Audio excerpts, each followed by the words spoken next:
It's the night before your big presentation, 7 p.m. to be exact, and you still haven't started with the slides. No worries, you got plenty of time, right? First, maybe grab a snack, then while you're eating, watch some videos on TikTok or Reels to relax a little bit. Because it's been a stressful day. Okay, let's start. But oh wait, your room could use a quick clean, can't work in a mess after all. Suddenly, it's midnight and the deadline is staring you in the face. I'll just wake up early and finish it, you think, and spoiler alert, you don't. We've all been there, but why do you keep procrastinating, even when the deadline is clear and right in front of us? Here's the thing. Procrastination isn't a time management issue.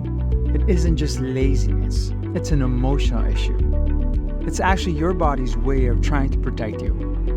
So when faced with a task that feels overwhelming or unpleasant, like working on a presentation you've been avoiding, your brain treats it like a threat. Instead of gearing up to fight or flee, you avoid. This response is your brain's way of sidestepping discomfort, tricking you into thinking that putting it off will ease the stress. But in reality, the longer you delay, the more pressure builds. But how do you stop procrastinating and get moving? Well, let me show you 9 science-backed tricks that will not only help you beat procrastination, but also rewire your brain to make productivity a habit if you apply them. First up, the 2-minute rule. This trick is all about hacking your brain's natural resistance.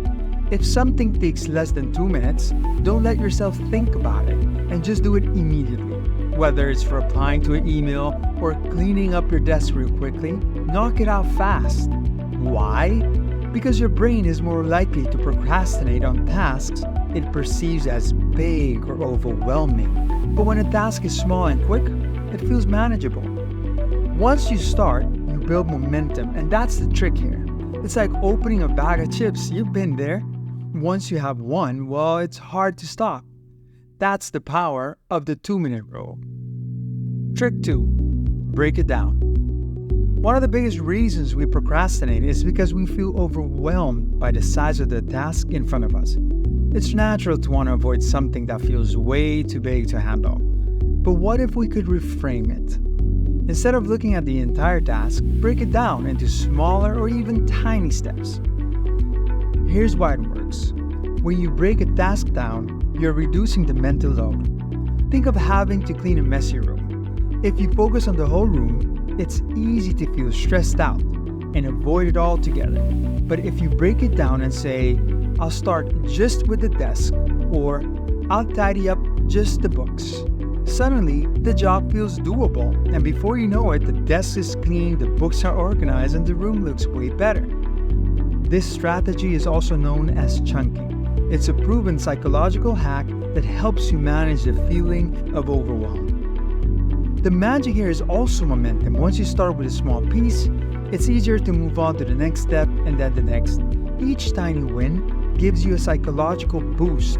By the time you've completed several small tasks, you build enough momentum that the entire task doesn't feel so intimidating anymore. What felt impossible at first now feels manageable, simply because you approached it one small piece at a time. Hey, if you're finding this video to be helpful, please go ahead and give this video a like. And don't forget to hit that subscribe button for more videos on productivity and self-improvement. The Pomodoro Technique, ever heard of it? It's a classic for a reason, and it has been around since the late 1980s. Developed by Francesco Cirillo. This method is all about working in focused bursts. Pomodoro is Italian for tomato. This method was named after the tomato-shaped kitchen timer that Francesco used as a student. This method works wonders because it taps into something your brain absolutely loves: intermittent reinforcement. The idea is simple: work for 25 minutes and take a 5-minute break. Why? Because let's be honest, your brain thrives on rewards, even small ones at that. The 5-minute break is like dangling a carrot in front of your brain, giving it something to look forward to. And here's where it even gets better. One of the biggest reasons we procrastinate is plain old boredom. When your brain isn't getting enough feedback or stimulation, it checks out. The Pomodoro Technique solves this by breaking tasks into focused sprints with mini rewards along the way. It keeps things interesting and makes sure that your brain stays engaged. Think of it like digging a hole. Instead of exhausting yourself by digging non-stop, you work in focused 25-minute sessions, then take a short break, rest, then drink some water. By pacing yourself with regular breaks, you end up digging deeper and faster than if you try to power through all at once. Now, here's a powerful little trick that can get you moving in seconds, literally. It's called the 5-second rule, and it comes from the brilliant mind of Mel Robbins.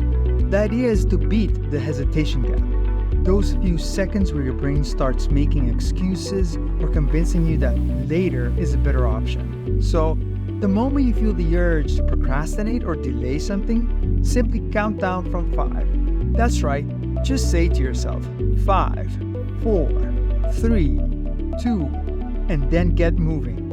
Whether it's starting a task, making a decision, or jumping into action. The beauty of the 5-second rule is that it stops your brain from slipping into autopilot.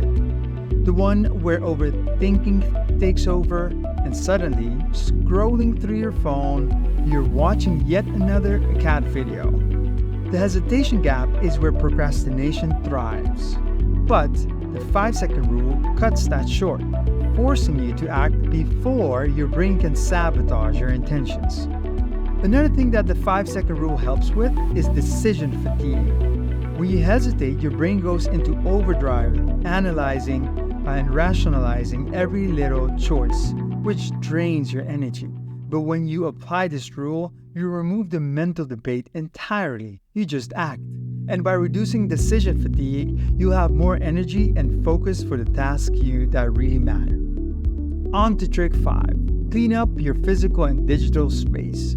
Ever notice how it's hard to focus in a cluttered room? That's because your brain mirrors your physical environment. If your space is messy, your mind feels scattered too. So, clean up your physical space.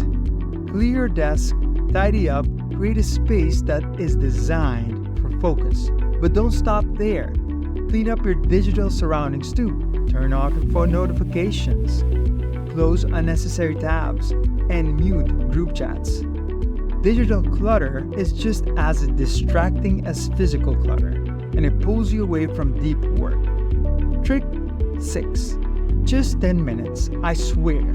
Let's be honest, sometimes getting started feels like running a marathon in flip-flops. You know the task is there, staring at you like an unsent email, but somehow you just can't bring yourself to begin. That's where the just 10 minutes, I swear, comes in. The idea is super simple. Commit to working on the dreaded task for just 10 minutes. Yep, only 10 minutes. You don't have to finish it. Heck, you don't even have to get halfway. But you do have to start. Why? Because getting started is 90% of the battle. Once you crack open the door, it's a lot easier to walk through. When you say, I'll only do it for 10 minutes, it doesn't sound so scary. Your brain's natural reaction is, hey, I can handle 10 minutes. It's a small, manageable chunk of time that doesn't feel overwhelming. And once those 10 minutes are up, surprise, surprise, more often than not, you'll find yourself scrolling right through to the next 10. Why? You build momentum. And if after those 10 minutes you feel like stopping, that's perfectly fine too. You've already done something. And sometimes a short break or picking it up later is just as productive. The key with this trick is to give yourself permission to start small and pause if needed without any pressure. Trick 7. Expect the unexpected, aka plan for mistakes. As you know, things rarely go according to plan, yet we all act as they should.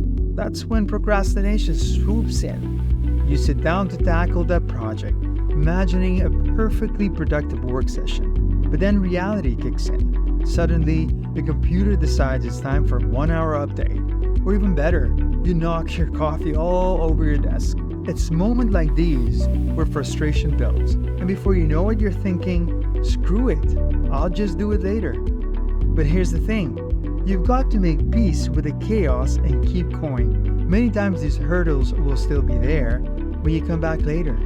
The key, however, is to know that at times things might go wrong. So take a deep breath and keep it moving. Use the laser pointer method to focus your brain in a flash.